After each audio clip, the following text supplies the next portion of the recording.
The dirt road leading into Millstone Heights hadn't changed much in the 10 years I'd been away. The same tall sycamores lined the shoulders, casting flickering shadows on the cracked asphalt. The same bend before the ridge dipped down toward the lake. The same quiet charm wrapped around rows of craftsman homes and manicured lawns. But beneath the surface, I could feel it something rigid, manufactured, uneasy. I pulled the truck over at the turnoff near Ridgewood Lane, where the GPS marked the edge of the proposed site. The wind carried that familiar scent of pine and lake mist. Murphy, my aging Labrador mix, lifted his head in the passenger seat, tail thumping softly. Even he remembered this place. This was where I grew up, where my father worked road crews and built retaining walls by hand, where my mother volunteered in the same library that now sat empty, pending beautification. I left this town for the military, then stayed gone longer than I planned, public infrastructure, regional disaster recovery, and eventually policy design. I didn't chase titles, but one day I found myself sitting in the governor's office, outlining a land resilience initiative in the wake of worsening flood seasons. "You're from Millstone, right?" Governor Hadley had asked me that day, scanning the map on the table. "That's one of the most vulnerable tracts near the Ridgewater Lake Basin. I want you on that." "Permission to send a team?" I asked. "No," she said. "I want you." That's how I came back, not as a visitor, but as the state project director for environmental stabilization and emergency-grade infrastructure. On paper, it was about erosion control and pre-disaster mitigation. In reality, it was about making sure people didn't lose their homes when the next major storm swept through the valley. I stepped out of the truck boots, crunching gravel. The project plan called for 5 acres of trench stabilization, controlled slope reinforcement, and limited access road widening. We had state permits, environmental clearance, and most importantly, legal jurisdiction to operate on parcels earmarked as critical resilience zones. The area included a section of land that had once been vacant scrub. Now it bordered a newly built subdivision overseen by a homeowners association. I'd never heard of Millstone Waterside HOA. The bulldozer arrived just after lunch, bright yellow, new humming with readiness. I stood beside it with my site engineer, a young woman named Kayla, as she reviewed the grading lines. Everything was green-lit, stakes in the ground, temporary boundary flags, no private fences, no mailboxes, no gardens, nothing. We'd barely begun scraping the outermost layer of topsoil when a voice called out across the clearing. Excuse me. I turned. She walked like she owned the earth beneath her heels. Late 50s, maybe early 60s. Blonde bobbed hair, styled just enough to say she meant business. Sunglasses. A coral pink button-down with a tiny golden pin on the collar that read HOA President. She stopped a foot from me, chin lifted, arms folded over a clipboard. The posture of someone accustomed to being obeyed. "You can't be here," she said flatly. I kept my hands relaxed at my sides. "This is a state-authorized operation. Emergency mitigation zone. You're standing on it." She blinked. "There's no emergency here. This land is under HOA jurisdiction." I tilted my head. "That's incorrect. This parcel is still listed under county management and has been rezoned as part of the Ridgewater Stabilization Project. We have full clearance." She stepped closer. "This area is part of the Millstone Waterside Commons. It's been adopted by the HOA. We maintain it. We control it." Kayla, sensing the shift, stepped forward with a copy of the project permits in hand.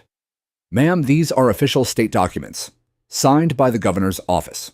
The area was never legally annexed by any HOA." Karen didn't even glance at them. "What's your name?" she asked me. "Callahan," I said. "Eli Callahan." That gave her pause. She tilted her head. "You're not from around here, are you?" I smiled slightly. "Born 2 miles from here. Millstone Elementary class of '92. That threw her off for just a beat. Then she rallied. "Well, I don't care what paper you have. You can't bring heavy equipment onto HOA-maintained property without express written consent from the board.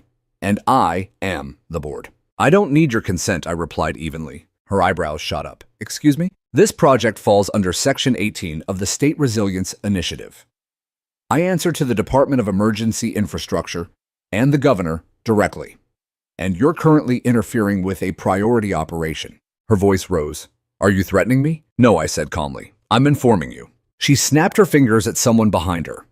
A man in a safety vest, likely a HOA groundskeeper, jogged up, clearly unsure of what he was walking into. "Have them stop the bulldozer," she ordered. The man hesitated, looked at me. Kayla held up the permit again. "Sir, you will be personally liable for any attempt to disrupt this equipment." "I don't care," Karen snapped.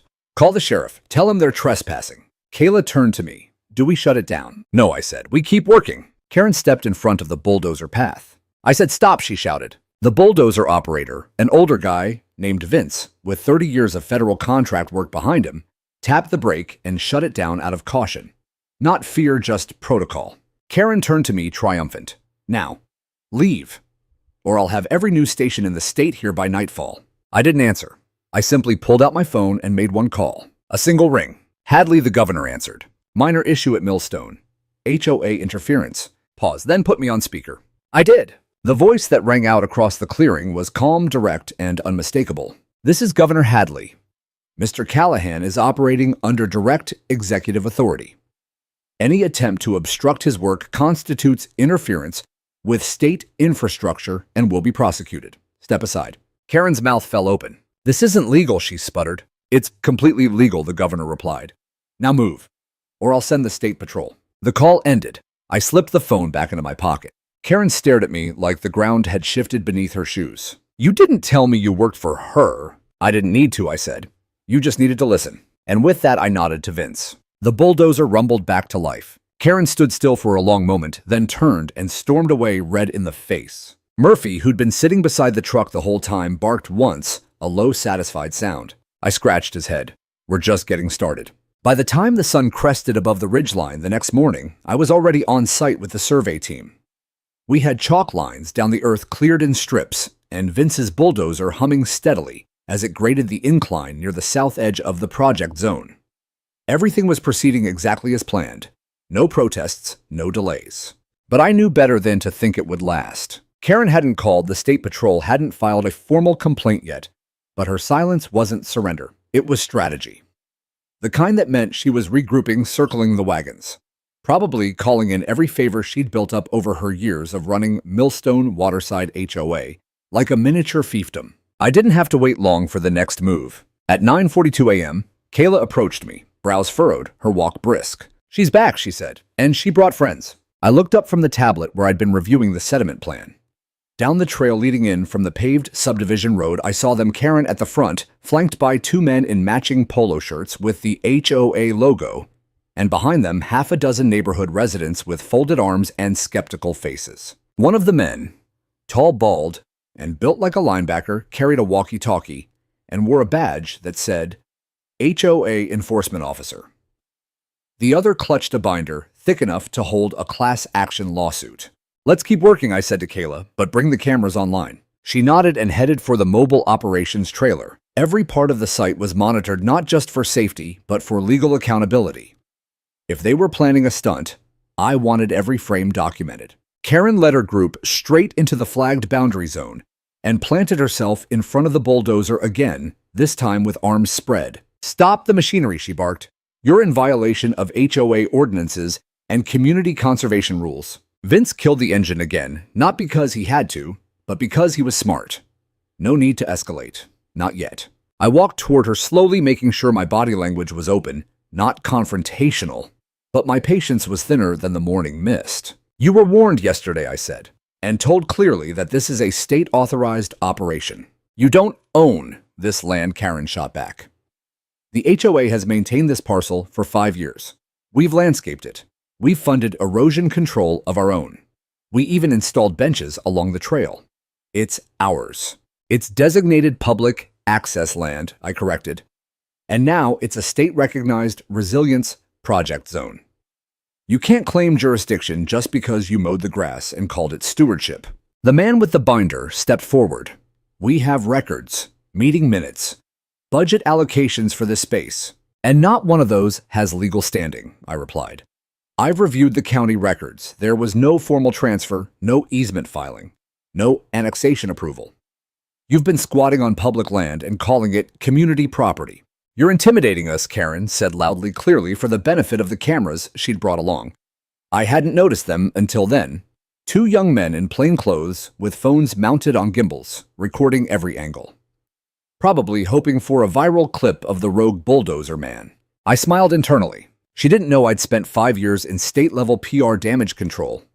If this was a media war, she was out of her depth. You're trespassing, I said calmly, and interfering with an active government operation. Again. One of the HOA men stepped forward, muscles flexed. You going to arrest us? No, I said, stepping back, but I will call the sheriff. And this time I won't ask nicely. Kayla's voice buzzed in my earpiece. They just went live. Instagram and Facebook streams are both running. Of course they were. I turned slightly, making sure my face was visible, to the closest camera. My name is Eli Callahan, I said, voice steady, measured. I'm the director of the Ridgewater State Resilience Project appointed by the governor's office to execute federally funded disaster prevention infrastructure in this area. This land is under state jurisdiction. Anyone who continues to obstruct this operation will be cited under Penal Code 345.1 for interference with public works and subject to prosecution. Karen paled. Cut the stream, she hissed at one of the young men. They hesitated. Then the screen dimmed as the broadcast ended. Behind Karen, the residents began to murmur. Carl, a familiar face I'd seen yesterday at the grocery store, was among them. He looked from me to Karen, then quietly stepped back from the group. The man with the binder flipped a few pages, clearly unsure now. I softened my tone just a little. Look, I get it. You care about this place. So do I. But this isn't about flower beds or walking trails. It's about protecting this community from the next 100-year flood. You want to help? Great. Volunteer. Spread the word. But don't block the people trying to keep your homes from washing into the lake. Karen didn't answer. She turned on her heel and walked back toward the subdivision road, leaving her entourage behind. The enforcement officer and the binder man followed. So did the camera crew. But not everyone. A woman in her 30s with a baby strapped to her chest approached me, nervous but sincere. My husband's a firefighter, she said. He's been talking about the flood maps for years. Said this hill would be underwater if the next one hits like '04. I nodded. He's right. She looked over the site, then back at me. You really work for the governor? I do. She nodded again. Then, thank you for coming back. That night, as the last light bled across the water, I sat on the porch of the trailer sipping strong coffee while Murphy dozed beside me. The Bulldozer sat quiet, its engine cooling, but the ground it had touched today was just the beginning. Karen had retreated but not surrendered. And I knew her next move wouldn't be just about blocking dirt. She'd go for the heart of the project next, permitting funding and public perception, which meant tomorrow I'd be ready, not just with law, with truth, and a bulldozer that wasn't going to stop again. True to form, Karen didn't stay quiet for long. By Tuesday morning, a wave of complaints had already started pouring in, not to me, but to the city zoning board, the mayor's office, the Department of Environmental Protection, and even the local news outlet. It was clear she had spent the evening rallying her allies and flooding every inbox she could find. Each complaint followed the same tone that the project was a violation of community trust, that unregulated government forces were invading HOA land, and that state-backed bulldozers were tearing through family trails. One letter even called it an ecological assault on protected greenbelt terrain, which was hilarious, considering we had to haul out 3 dumpsters worth of HOA-approved plastic playground equipment and fake rock benches to make way for the erosion trench. Still, it worked to a degree. By mid-morning, I received an email from a regional supervisor asking for clarification on the boundary lines.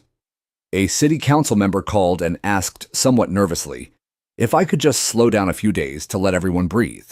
And then came the knock. It wasn't Karen. It was a courier holding a certified envelope marked Notice of Cease and Desist, filed on behalf of the Millstone Waterside Homeowners Association, citing alleged encroachment upon common use grounds and non-compliance with community permitting standards. Inside were 6 pages of dense, laughably inaccurate language. Terms like sovereign HOA jurisdiction, emergency override clause, and even provisional conservatorship of adjacent terrain were peppered throughout as if legal jargon could be summoned like a protective spell. They even included a stop work order complete with a fancy letterhead and a fake seal that looked like it had been designed on Canva. Kayla raised an eyebrow when I handed it to her. You want me to call legal? She asked. Already did, I replied. State Council is reviewing it now. It'll be shredded before lunch. But I didn't dismiss it entirely. Because I knew Karen's goal wasn't to win a legal battle, it was to slow us down, to confuse, to create enough noise that someone with less backbone than me would hesitate, panic, and eventually fold. That's how she'd built her little empire here in Millstone, not through authority, but attrition. By noon, she was back on site, not in person this time, but via proxy. A white SUV rolled up and out stepped a local attorney I recognized from zoning committee days, slick suit, slicker hair, and an ego that had its own area code. His name was Jason Loring, and I could tell from the way he strutted toward me that he thought this was going to be easy. "Mr. Callahan," he said, flashing a too-white smile. "Jason Loring, legal counsel for Millstone Waterside HOA. "I know who you are," I said, not offering my hand. He didn't flinch. "I'm here to serve formal notice. The HOA has moved to enjoin this project based on a failure to consult the community and inadequate public disclosure regarding your intentions here." "Our intentions are clearly posted online," Kayla interjected. "And we conducted 3 public info sessions in the past 60 days. "Yes," Loring said, "but none of them were held in Millstone Heights, and none included the HOA on the panel." "Because the HOA doesn't have standing," I said flatly. "They're not a legal authority on this land. They're a volunteer committee." Loring smiled wider, as if he was waiting for that. "You see, that's where the confusion lies. The HOA has documented maintenance and community investment in this land going back 6 years. That establishes implied stewardship." I laughed. "That's not how public land works." He leaned in slightly, lowering his voice. "It doesn't matter if you're technically right. All I need is an injunction hearing. 2 weeks of delay. Maybe a media cycle, that's all. Long enough to scare your funders or bring in the preservation lobby." "So you're bluffing." "I'm negotiating," he replied smoothly. "Karen's willing to meet halfway. Cut the project zone in half. Keep your trench out of sight. Move the access road." "No," I said. He blinked. "Excuse me?" "No compromise," I repeated. "This isn't a business merger. This is about flood prevention, people's homes, their safety. I'm not giving a single foot of ground to a fake title and a clipboard." Loring exhaled slowly. "Then I hope you like courtrooms." "I do," I said, stepping closer. "But I think you should call Karen and tell her to stop digging. Because the only thing worse than fighting a guy with authority is fighting one with receipts." He left shortly after the swagger in his step noticeably diminished. Kayla handed me a new stack of permit confirmations to sign. "Our council says their cease and desist is legally meaningless. 0 teeth." "Good," I said. "But make sure we document everything. Every approach, every disruption, every threat." We continued the works. The bulldozers pushed forward, grading the basin and carving out the trench zone. Drone footage captured our progress, and I made sure it was uploaded nightly to the project website, along with time-stamped reports and community notices. Transparency wasn't just defense, it was a weapon. That evening, I received a message. Not a letter, not a knock, a voicemail. Karen's voice clipped and cold. "You're turning this place upside down. This community doesn't want you here. Don't think a fancy job title will protect you. We'll outlast you." I listened to it twice, then saved it, because intimidation once recorded becomes evidence. And Karen had just handed me a loaded card, one I had no intention of using yet, but one I'd keep in my back pocket all the same. The power play had begun. But this wasn't her boardroom anymore. This was my site, and I'd already started building the foundation. It started with the coffee shop, a place I'd stopped by since my first days in Millstone back when I was just a teenager scraping together enough for a black drip and a blueberry scone. Now under new ownership with reclaimed wood tables and a chalkboard menu that changed every week, it still smelled the same cinnamon espresso and something nostalgic. But this time when I stepped through the door, the air changed. The barista, a tall kid with shaggy hair and a college sweatshirt, glanced up from the register. His hand hesitated just slightly as he reached for a cup. "You here for the trench thing?" he asked, trying to sound casual. "I am," I said. "Large black coffee, please." He nodded but didn't look me in the eye. As he turned to pour, I heard whispers from the corner table. 2 women sat their mid-40s, athletic wear HOA branded water bottles on the table between them. One of them held up her phone and showed the screen to the other. They weren't subtle. "Look at what they're doing to the hill," one muttered. "It's just destruction." "Karen said he's not even from here," the other added. "Total outsider." I took my coffee and left without saying a word. By that afternoon, the online push had begun. The HOA's Facebook group, previously dormant save for lost cat posts and lawn fertilizer discussions, was now a battleground of hashtags, accusations, and heavily filtered drone images. Save our commons. State bulldozers, else government overreach. Who really sent Ellie Callahan? There were doctored maps that showed the trench running through someone's backyard. It didn't. A meme of me photoshopped into a bulldozer with devil horns, creative at least. And a short, heavily edited video clip of Karen's confrontation from the second day, making it look like I had barked legal threats at her unprovoked. The truth didn't matter in the comment section. I recognized some of the names. Parents of childhood friends, church elders, a few former teachers. People I had grown up waving to, now questioning my integrity from behind keyboards. Another outsider trying to change our town. Callahan's just a puppet for the governor. They're using climate change as an excuse to steal our green space. I didn't respond. I couldn't. Anything I said would feed the fire.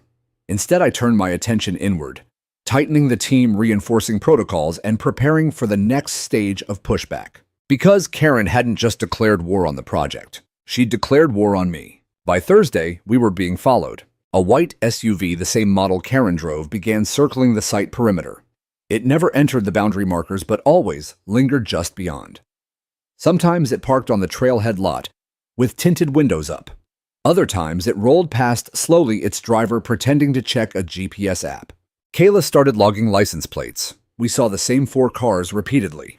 That evening, someone spray-painted "Go Home" on the temporary fencing. We had it removed within the hour, but the message was clear. The neighbors didn't just disapprove. They had been turned. Karen was using the oldest tactic in the book, isolate, divide, and reframe.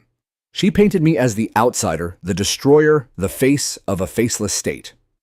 And for people clinging to the illusion of control in a rapidly changing world, that narrative was easier to swallow than the truth. At the construction trailer, I called a meeting with my team. Kayla, Vince, the drone operator, 3 logistics staff, our environmental consultant. Each one of them looked worn, tired, but loyal. They're escalating, I told them. You all have the option to step away. No shame, no judgment. This isn't what most of you signed up for. Vince grunted. I've been cussed out in 3 languages and had a backhoe roll over my foot. You think a bored PTA mom is going to scare me? Laughter eased some of the tension, but not all. Kayla stayed silent for a moment, then said, do we have the governor's full backing? I met her eyes. Yes. That answer steadied the room. The next morning, a man knocked on the trailer door. Tall, suit and tie, a clipboard in hand. He introduced himself as Daniel Kearns, HOA Board Liaison for Community Response. His tone was smooth, too smooth. We'd like to offer a collaborative solution, he said. Temporary pause. Community review. Joint planning sessions. I looked him straight in the eye. That sounds a lot like a delay tactic. He smiled politely. Just goodwill. We're not pausing, I said. Not for reviews, not for surveys, not for ego. He tilted his head. So you're refusing to work with the community? I am working with the community, I replied.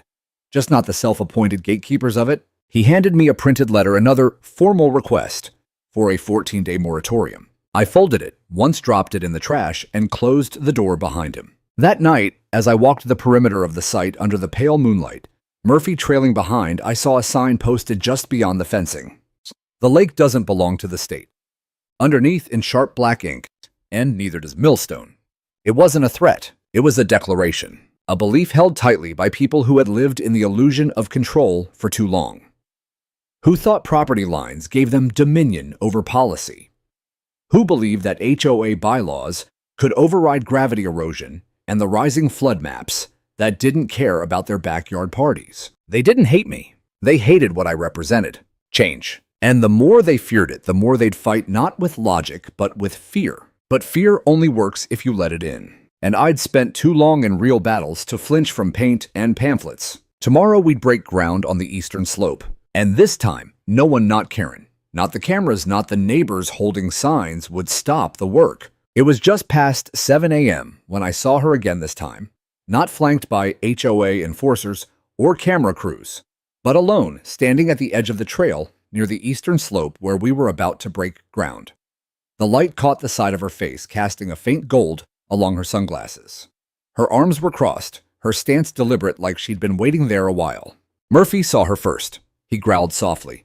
I gave him a signal to stay. I walked the few hundred feet over to her slow and steady boots crunching dry gravel clipboard tucked under one arm.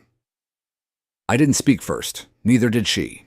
Finally, I broke the silence. You're up early. Karen didn't move. So are you. I nodded once. Always have been. We stood there for a beat longer, watching the mist roll off the lake beyond the tree line. The birds were just starting to stir. Somewhere down the path, I could hear the low mechanical rumble of the bulldozer warming up. I assume you're here to try and stop us again, I said. I'm here to ask one last time, she replied. Please reconsider. Her tone was different this time. Not the weaponized cheerfulness she usually wielded like a blade. This was quieter. But it wasn't humility. It was desperation dressed as diplomacy. I said nothing, letting her fill the space. You have to understand what this looks like from our side, she continued. People bought homes here thinking it would stay the same. That the woods wouldn't vanish. That their views wouldn't be blocked by earth movers and dump trucks. The woods aren't vanishing, I said calmly. The slope is being reinforced. The runoff system is being modernized. And that blocked view is the price of keeping their basements from turning into swimming pools next spring. They didn't vote for this, she shot back. They didn't need to, I said. It's state land, state project, emergency coded, and you're not the governing body here, no matter how many meetings you host or how many people you email. She flinched, just barely. You think I'm the villain, she said. I think you're afraid, I replied, of losing control. Karen turned to face me fully now. Her eyes for once weren't shielded by smugness. They were hard, but tired. You left, she said. You weren't here when the storms came, when the trail washed out, when the trees started falling. I was in Houston, helping dig out neighborhoods that lost their power grid for 3 weeks, I answered. I was in South Dakota rebuilding levees. I was in New Orleans laying out disaster corridors for communities no HOA could save.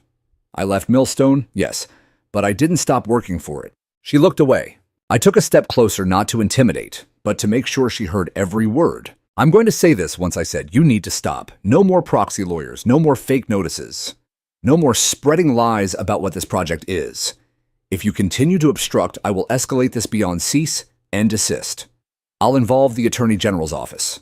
I'll request a formal investigation into HOA fund usage, annexation attempts, and procedural misconduct. Her face tightened. That's a threat. It's a warning, I said.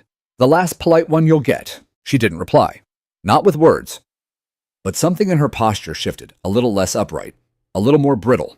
I walked away. Behind me, Murphy rose from his spot and followed, tail swishing. Back at the site, Kayla was waiting with a fresh schematic and a second cup of coffee.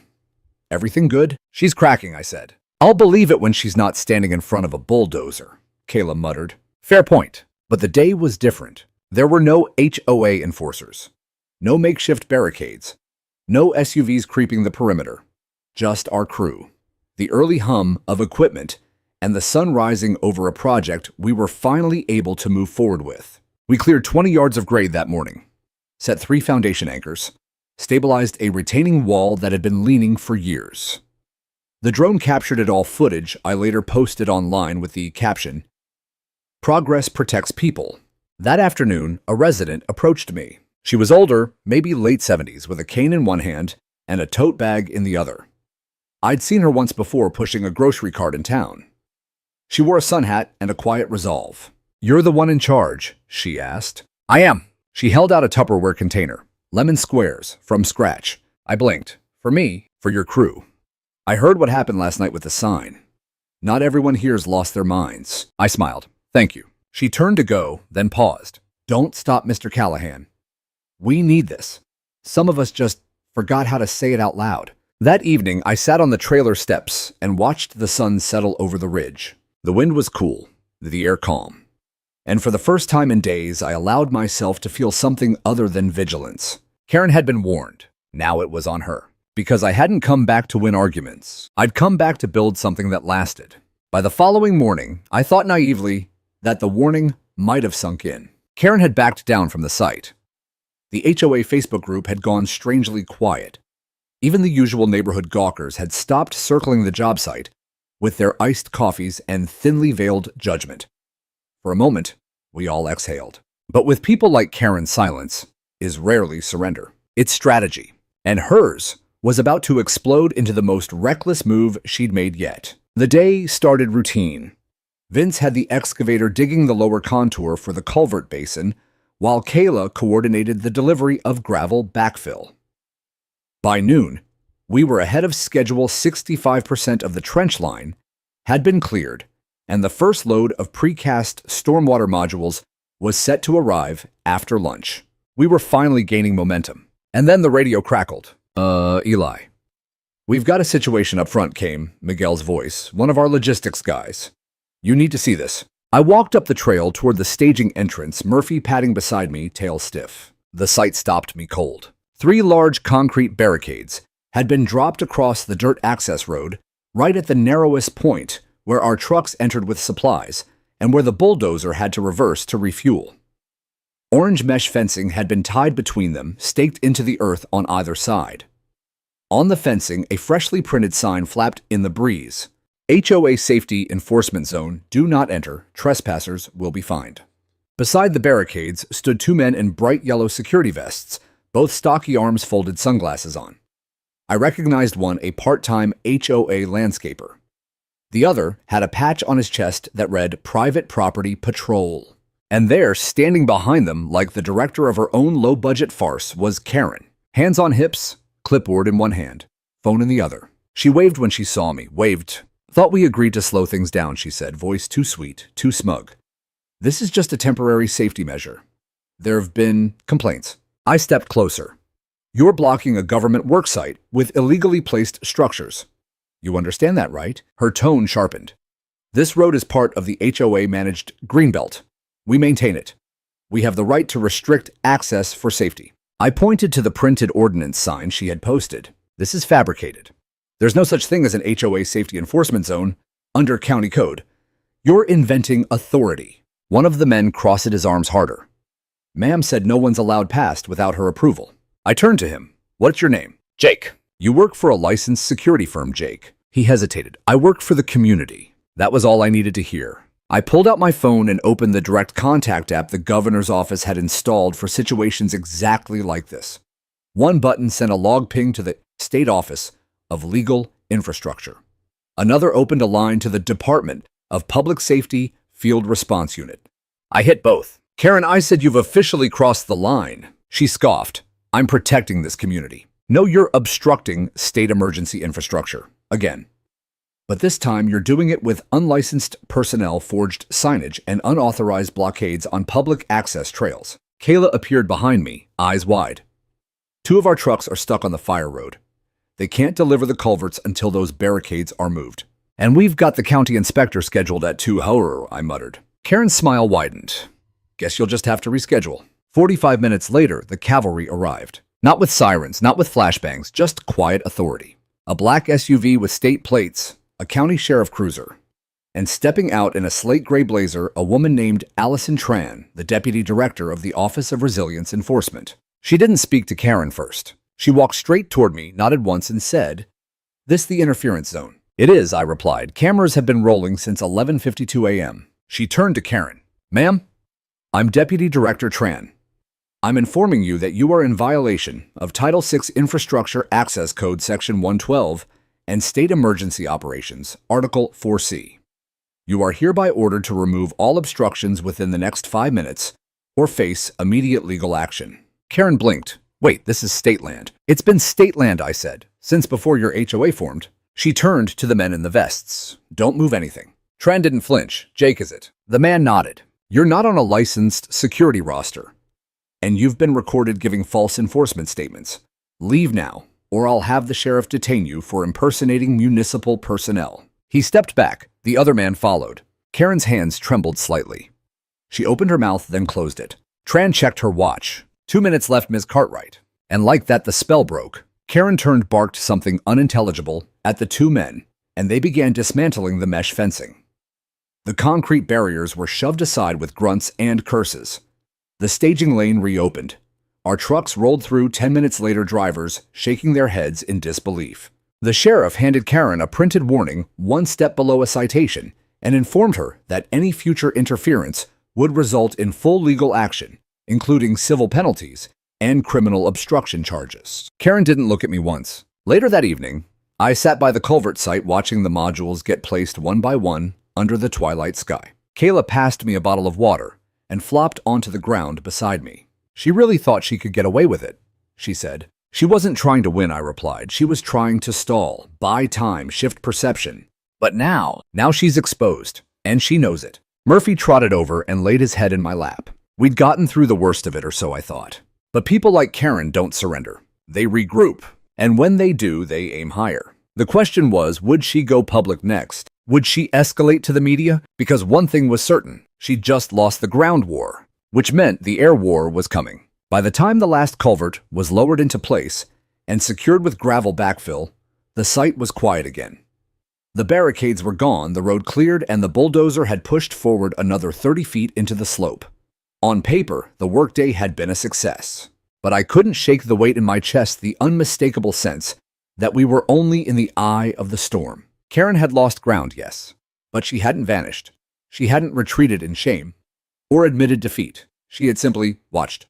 Her silence wasn't concession, it was calculation. And I'd been around enough politicians and operators to know that when people like Karen go quiet, they're plotting their next move. So I made one of my own. Not out of panic, not out of fear, out of timing. I sat down inside this trailer, locked the door behind me, and opened the secure line on my laptop. It was an encrypted system routed through the governor's emergency project liaison portal.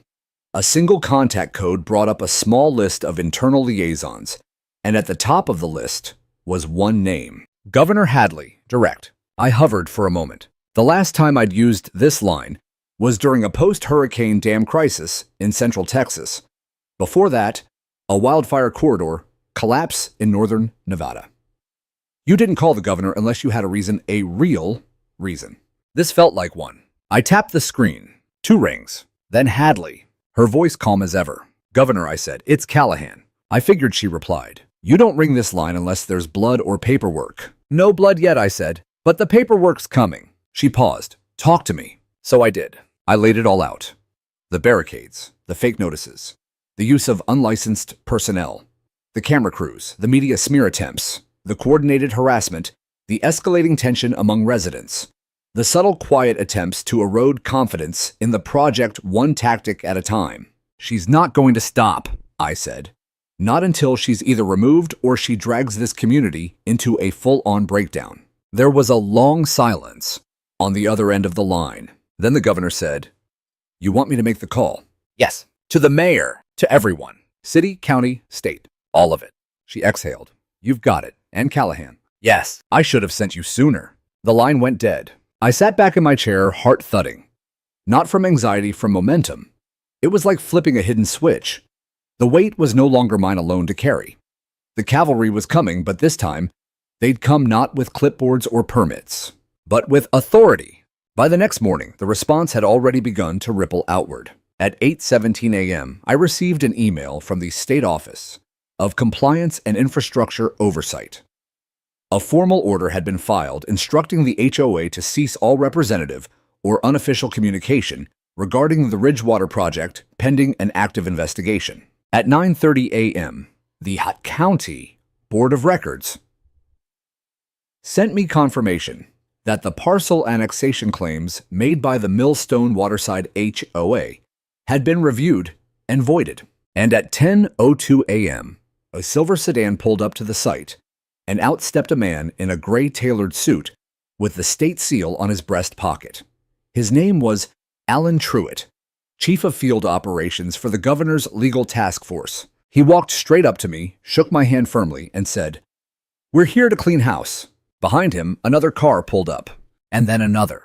Soon 5 state personnel were on site, clipboards in hand, but not the flimsy kind Karen carried.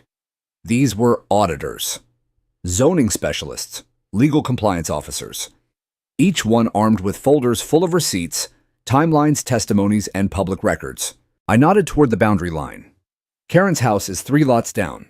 HOA headquarters is across the path. Truitt smiled, calm and efficient. We already have her statement. She was served this morning. Her responses were evasive. And the board resigned, he said simply. All but one member, the treasurer. She's cooperating. We'll be freezing the account today. Kayla appeared beside me, eyes wide. Wait, you mean Truitt nodded. As of this morning, the Millstone Waterside HOA has been placed under temporary state oversight, pending full legal review. I let out a long breath. It was done. The structure, the paper-thin regime Karen had built on fear, rules, and illusion, had finally crumbled under the weight of its own fiction. That afternoon, I received a text message from an unknown number. You didn't have to do this. You could have let it go. This won't be the end. I read it once, then deleted it. Later, I learned it had come from a burner phone. Karen had left town. No forwarding address. No formal goodbye. Just a sudden for sale sign on her porch and a note to her neighbors saying personal reasons had called her elsewhere. But the community stayed, and it started waking up. That evening, I walked the trail along the eastern slope past the newly cut channel and retention lines. The sun dipped low over the lake. Murphy bounded ahead, tail wagging. The trees rustled not with tension, but with release. At the overlook, I saw someone standing quietly. It was Carl, one of the neighbors who'd once looked away when I passed by. Now he was holding a shovel, leaning on it, watching the bulldozers in the distance. He turned when he saw me. You called the governor, he said, not accusing, just amazed. She called me first, I replied. He nodded slowly. You didn't have to do all this. You could have packed up, moved on. I did pack up once, I said, but I left too much behind. He looked down the trail, then at the sky. Guess we owe you more than we realized. No, I said, you don't owe me anything. Just take care of this place. Don't let people like her take root again. He offered his hand. We shook. And for the first time since I returned to Millstone, it didn't feel like I was on someone else's land. It felt like home again. The next 48 hours moved faster than the previous 2 weeks combined. After my call, the governor's office didn't just intervene quietly. They made it public. Not to shame, not to retaliate, but to us reaffirm authority and transparency. In a place where the lines between HOA power and real governance had become dangerously blurred, it began with a press release issued by the Office of Emergency Infrastructure and signed by Governor Hadley herself. It outlined the Ridgewater project in detail, its scope, its legal foundation, its public benefit. But the part that made headlines, the obstruction of this state-sanctioned project by an unrecognized body operating outside its legal authority, will be addressed with the seriousness it demands. Public safety is not negotiable. The local papers picked it up first. By midday, regional outlets were covering the story. HOA drama always drew interest, but this one had the perfect recipe. A rogue president, a state-backed project, and a showdown featuring direct gubernatorial intervention. That evening, I was interviewed live on the evening news.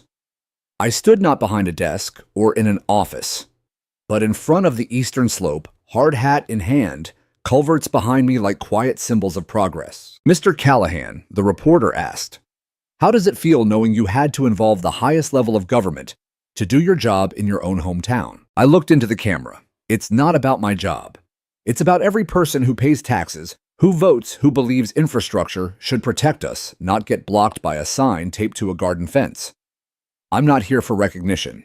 I'm here because the work matters. The clip went viral. Within hours, my inbox flooded with messages, not from journalists or HOA officials, but from residents of other communities. People from across the state and even a few from out of state wrote to thank us for standing firm, for pushing back, for not walking away. Many of them had their own Karens. Back in Millstone, the atmosphere shifted rapidly. Alma Ruiz, one of the few remaining original HOA members not tied to Karen's power circle, called a town meeting. She held it at the local library, the same one Karen had tried to privatize 2 years earlier, by proposing mandatory HOA membership fees for communal services. The room was full, and not with protesters this time. I sat quietly in the back row. Alma stood at the podium and read aloud the governor's statement. Then she cleared her throat and did something Karen never had the courage to do. She apologized to those who were misled, to those who felt afraid to speak up, to those who thought this community had become something closed, something small, something owned. I'm sorry. That ends tonight. The crowd applauded, not a standing ovation, just the kind of slow, solemn clapping that signaled relief and respect. The next day, the Estate Review Committee arrived. They set up a temporary office inside the community center where they conducted interviews, reviewed documents, and examined HOA decisions dating back 6 years. Kayla helped sort the project files while Vince personally guided the inspectors around the trench system, showing how the runoff patterns had already shifted. By day's end, 3 of the HOA's most questionable resolutions had been suspended: the Greenbelt Annexation Clause, the Enforcement Fee Authority, and the Emergency Landscaping Regulation, which was just code for Karen's power to fine people over unapproved flower beds. Karen's name was scrubbed from the community website. Her house remained on the market, its porch swept clean, the infamous clipboard mailbox gone. A young couple toured it one afternoon, holding hands, smiling, laughing with the realtor. I wished them well silently. Across the lake, someone had added a new wooden sign at the edge of the old trailhead, simple hand-carved and fastened between 2 cedar posts. Ridge Water Path, public access trail, protected by State Resilience Project, in memory of what happens when good people stay quiet too long. No signature, no credit, just truth. On Friday, I received a handwritten note in an envelope with no return address. Inside, in neat cursive, "You were right. I wanted to be queen of a hill that wasn't mine. I'm leaving, not because I lost, but because you made me remember what it means to belong, and how far I'd drifted from it. No name, but I knew." And for the first time, I felt not vindication, but closure. That weekend, we finished the first full phase of the project. The trench was secured, the erosion controls installed, the slope stabilized, the town safe for real, for good. I stood on the ridge that Sunday morning, Murphy at my side, the sun breaking through early fog. Kayla joined me, coffee thermos in hand. "You ever going to write a book about this?" she asked. "I think this was the book," I said. She nodded. "What happens now?" I looked down at the trail, at the rows of homes slowly waking to a different rhythm, no longer ruled by quiet fear. "Now," I said. "Now we rebuild on solid ground." Monday arrived with the kind of sky that promised no surprises, flat blue. A few lazy clouds, and a breeze that whispered through the trees like it had forgotten the past 3 weeks ever happened. But the town hadn't forgotten, not by a long shot. By now, the Chauder, Millstone Waterside HOA, was little more than a hollow shell, a name without a structure, a signpost without a direction. The state audit was ongoing, but the core truth had been unearthed for all to see. Karen's power wasn't rooted in law, but in perception, repetition, and silence. And when that silence broke, her castle crumbled. Still, there were loose ends to tie off, not just legally, but emotionally. Because after weeks of tension, suspicion, and division, this town needed more than policy fixes. It needed a reckoning and a clearing of the air. That evening, the Millstone Town Hall opened its doors for a community gathering unlike any the town had seen. No agenda, no formal speakers, just an open forum announced on paper flyers and local radio, not social media. Everyone was welcome, no titles required. Kayla and I arrived early and set up a simple table in the back just in case people had questions about the Ridge Water Project. We weren't there to defend anything, just to listen. By 6 p.m., the room was full. Not shoulder-to-shoulder packed like the old HOA votes, where Karen counted the hands herself, but comfortably full in a way that felt organic. Alma took the mic first. She stood beneath the old community bulletin board. No notes, no script. We thought we were protecting something she began. But somewhere along the way, we forgot who the we actually was. No one clapped, no one booed. They just listened. One by one, residents took turns at the microphone. Some apologized. Some shared stories of warnings they'd ignored, fines they'd paid, flower beds ripped out because the color didn't match the approved palette. Carl stood up and admitted he'd voted for Karen as HOA president 5 times. Not because he liked her, but because I figured she was the only one willing to deal with the paperwork. A young mother described being threatened with violations for chalk drawings her kids made on the sidewalk. An older man recounted a time Karen called animal control because his dog's barking disrupted community tranquility. It wasn't a trial. It wasn't a purge. It was truth-telling. And truth, when spoken aloud in the open air, has a way of reclaiming power from those who hoard it. Then, without being asked, people began to volunteer. "I'll help revise the new community charter," one woman said. "I can organize a neighborhood safety team," Real Safety said, a retired fire marshal. "I'll clean up the lake path," another man added, "and maybe add some native plants. I've got a green thumb. No HOA needed." The room didn't cheer. They didn't chant. But I saw it, the shift, the rebuilding. Not with bulldozers or laws, but with neighbors finally seeing one another without the filters that fear had installed. And for a moment, I thought about Karen. Not with spite, but with clarity. She had filled a vacuum of leadership. When no one else stepped up, she had, and then she twisted that role until it served her more than it served the community. She became the queen of a cardboard crown, but she'd never counted on the power of memory, of return, of someone who knew how the system worked and had the backbone to challenge it. Outside the hall, long after the crowd had trickled away, I sat on a bench beneath a lamppost and listened to the quiet. Murphy sat at my feet, chin resting on his paws. Kayla walked over, hands in her jacket pockets. "Guess this is the closest thing to a happy ending we get," she said. I smiled. No torches, no pitchforks, just people waking up. She glanced toward the lake. "It feels different now." "Because it is," I said. We stood for a while in silence. Then Kayla asked, "You staying when the project ends?" I didn't answer right away. I thought about leaving, I admitted. Thought about finishing the report, handing off to the next contractor, and disappearing back into the machine. But now, I looked toward the path, the same one where Karen once blocked my crew, with barricades and empty threats. Now I want to see what happens when people stop letting fear run their neighborhood. She nodded. Besides, I added, someone's got to make sure the benches they install this time actually face the water. That night, I walked home through the trail lit only by stars and the soft amber glow of porch lights. For the first time, no signs were posted. No warnings, no barricades, just open ground, the way it should have been all along. On my doorstep was a brown paper bag. Inside, a jar of homemade apple butter and a note. "Welcome back. You were missed more than you knew." No name, just a neighbor. Just a town finding its voice again. Just the beginning of something real. The final stretch of the Ridgewater project came not with a roar, but with the steady hum of things falling into place. After weeks of public meetings, interviews, and untangling the mess Karen's reign had left behind, the project finally transitioned from state-supervised to community-owned. The flood management systems were complete. The erosion barriers had been planted with native grasses. The boardwalk, once a target of Karen's endless fines, had been rebuilt, this time wider and wheelchair accessible. But the most meaningful part, it wasn't the physical changes. It was how the town carried itself now. People walked slower down the streets. They waved longer. They lingered on porches without fear of being cited for visible clutter if a rocking chair was left too far from the threshold. The difference wasn't just in tone, it was in freedom. I took a slow lap through town one crisp Thursday morning. Murphy jogging alongside me, tongue lolling out, tail wagging as he sniffed every bush and fire hydrant like he was discovering them for the first time. I passed the old HOA office. The building was still there, a bland beige box that once held more threat than function. Now it sat empty, windows cleared of notices, its flagpole bare. A new sign had been tacked up, "Coming soon, Millstone Welcome Center." The town council had approved a plan to turn it into a space for newcomers' events and civic education. I smiled.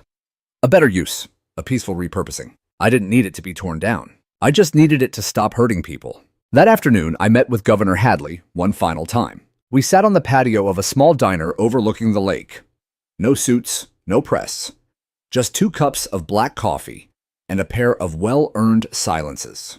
"I read your final report," she said, sliding a copy across the table. "It's one of the best I've seen in 20 years. "Had a lot of motivation," I said, taking a sip. She chuckled. "You ever think of running for office?" I nearly spit out my coffee. "Governor, I just survived a HOA turf war.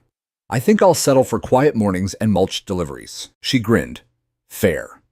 But if you ever change your mind, the state could use a few more people who know how to swing a shovel and write a legal memorandum." We clinked mugs and sat in companionable silence. Before she left, she leaned in and said, "You didn't just fix the town, Callahan. You reminded people they could take their town back." I didn't have words, so I nodded. Sometimes that's enough. The closing ceremony for the Ridgewater project was held on a Saturday morning. No banners, no fanfare. Just a few folding chairs under the trees and a wooden plaque unveiled at the mouth of the newly stabilized creek bed. On Ridgewater, Community Resilience Project. In service of the people by those who chose to stay. They asked me to say a few words. I didn't want to, but I did. I stood up with Murphy at my feet. The town gathered around, faces familiar, now not as obstacles, but as neighbors. I came back to do a job I began. What I didn't expect was to remember how much this place used to mean to me. I looked at Kayla in the crowd, at Alma, at Vince, at the children running in the grass behind their parents. And what I didn't expect, I continued, was to see what happens when fear gets replaced by courage. Not the loud kind, but the steady kind. The kind that shows up to meetings. That volunteers, that listens, that pushes back when something isn't right, not with anger, but with truth. I paused. I don't think this town needs a hero. It just needs everyone to stop acting like someone else will fix it. There was no applause, just quiet nods, the good kind, the kind that says, "We heard you." A week later, I packed up my trailer. Kayla helped me tighten the straps on the final load of equipment. Vince had already arranged for the city to inherit the temporary worksite for use as a local maintenance hub. Heading back to the cabin, she asked. "For a while," I said. "Might even let the phone die for a few days." "You've earned it." Murphy barked in agreement. She looked around. "You think it'll last?" I looked at the town one more time, the trail now used daily, the park filled with music, the community center doors wide open. "I think it started," I said, "and that's enough." Before I left, I walked the full length of Ridgewater Path one last time.